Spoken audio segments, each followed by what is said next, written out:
E ó, apliquei aquele efeito metálico nesse distintivo. Não funcionou tão bem, dá pra ver como ficou meio sem graça, principalmente porque ele ficou muito grande em size. Eu teria que reduzir aqui o size. Mas eu vou fazer o seguinte, eu vou resetar ele, vamos jogar fora esse efeito de camada. Eu só cliquei aqui no FX, isso é o FX indicando que eu tenho efeito de camada, e ele indica já todos eles. Eu posso desligar um por vez, ou eu posso desligar todos jogando a flechinha fora. Eu também posso copiar de uma camada para outra, arrastando de uma camada para outra, e eu posso duplicar usando o Alt. Aí eu estou indo nas duas camadas. Bom, mas vamos fazer para essa camada. Eu vou dar um duplo clique e vamos testar as opções. A gente já tinha testado aqui o Color Overlay, dessa vez eu quero uma gradiente. Então eu vou vir aqui em Gradient Overlay e eu quero que o modo de mistura seja normal, tá? E as cores que eu quero vão ser cores mais metálicas, mais douradas. Eu vou escolher aqui um amarelo mais dourado, esse não precisa, e esse aqui também um amarelo mais dourado. Ok. Vou dar um ok. Aqui eu tenho a transparência. Digo se eu quero radial ou linear. Eu vou deixar aqui linear.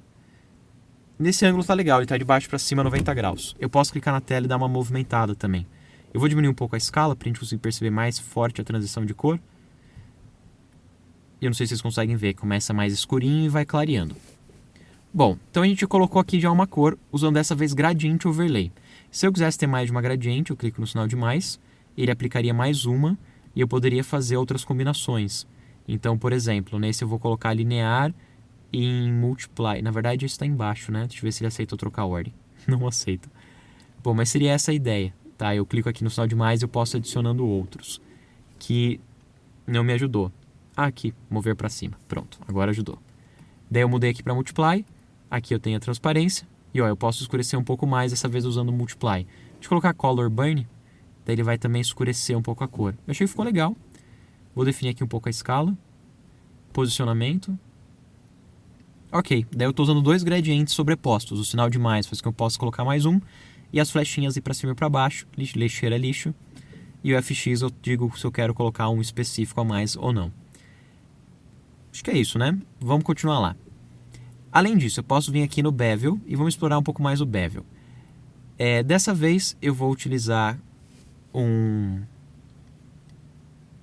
tinha um Inner Bevel também, só que eu vou dessa vez colocar o Chisel Soft, que é mais suave. Aqui eu tenho a distância. Modo eu vou querer aqui do claro, do branco para o preto. Do branco para o preto. Vou deixar por enquanto linear, que é o padrão. Acho que o soft ficou ruim, deixa lá ou hard ou suave. Acho que o hard está melhor, né? Aí eu tenho a profundidade, tamanho, vou colocar bem pequenininho, quero que ele só que tenha um volumezinho de leve. A luz eu quero que venha de cima para baixo, para justificar essa sombra embaixo, né? E esse contorno eu achei que ficou mais legal. Vou ligar o anti-alias, que é para suavizar o serrilhado em volta. Eu não sei se vocês conseguem ver que está meio serrilhado. Em partes é porque eu fiz o objeto bem pequeno. Deixa eu vir aqui e aumentar o tamanho do objeto. Beleza. Daí eu vou voltar lá para os efeitos. Acho que agora até posso aumentar um pouquinho o size do bevel.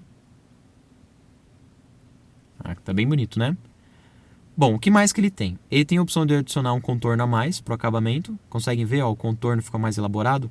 Seria adicionar mais um nível de degradê de luz nesse contorno. Então eu tenho a opção de dar um contorno e eu tenho a opção de texturizar ele inteiro. E daí ele vai aplicar qualquer textura que eu escolher, como um efeito de volume. Todas elas parecem ser bem ruins, mas a gente já sabe que a gente pode criar a textura que a gente quiser e aplicar. Lembra quando a gente criou nossos patterns? Mas eu achei que nenhum deles tá legal, eu vou desligar. Acho que é isso, né? Esse tá bem bonito. Vamos colocar uma sombra também nele pra gente testar a sombra. Então, Drop Shadow vai ser a opção que a gente vai utilizar quando a gente quiser criar uma sombra falsa. Aqui a gente escolhe a cor da sombra e o modo de mistura de aplicação. Aqui a transparência dessa sombra. O ângulo que a gente vai estar vendo essa sombra, eu vou colocar de baixo para cima. Eu quero a sombra aqui embaixo, para ser coerente com o brilho que eu já tinha colocado no gradiente. Aí eu tenho a distância. Eu vou colocar aqui bem 90 graus. Tenho o spread, que seria para suavizar ou não ele. Você consegue ver que se eu aumento o spread, ele fica bem nítido. E se eu diminuo o spread, ele fica mais suave. Daí eu tenho o size, que é o tamanho, que também ajuda a suavizar ou não. Aí os dois têm que trabalhar em conjunto, tá? Se eu aumentei o size, eu tenho que aumentar o spread. Eu vou colocar aqui um pouco suave, assim. Bom, feito isso, eu tenho também como colocar um ruído na sombra, se fosse o caso, e um acabamento para o contorno da sombra, se eu quisesse dar um acabamento para o contorno da sombra. Vou deixar linear mesmo. Beleza, eu vou dar um OK. E muitas vezes você não quer a sombra exatamente do jeito que ela é no objeto. Imagina que eu quisesse dar um volume para essa sombra, como se o objeto tivesse, sei lá, ele tivesse uma distorção, ele não fosse exatamente retinho. Ah, só uma coisa também, o Drop Shadow você pode mover ele.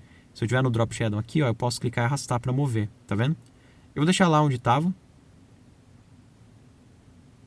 E vou dar um OK. E se eu quiser separar o Drop Shadow do resto, eu venho aqui no FX, botão direito, e ele tem a opção aqui, ó, de criar camadas. Se eu clicar em criar camadas, ele vai transformar os efeitos em camadas, tá vendo? Eu vou dar um Ctrl Z, e eu só preciso fazer o seguinte, o Drop Shadow pro padrão, ele é cortado pelo objeto. Se eu for criar camadas, eu tenho que pedir para ele não ser cortado pelo objeto, porque senão a única coisa que eu vou ter é essa beiradinha aqui. Outra coisa que eu vou fazer também é salvar um estilo. Vou chamar isso aqui de ouro. Vou dar um OK, vou dar um OK. Agora, se eu clicar com o botão direito e escolher a opção de criar camadas, ele vai criar uma camada para cada coisa. Vamos testar as opções que tem. Eu vou quebrar o link. Eu tenho aqui o bevel, tem aqui o outro bevel, tem aqui o gradiente 1, gradiente 2, aqui é o shape e aqui é a sombra. Eu quero ficar com a sombra e no shape eu vou aplicar de volta o efeito original. Agora eu vou jogar todo mundo que eu criei além do que eu preciso fora, vou desligar o Drop Shadow original e vou ficar só com esse.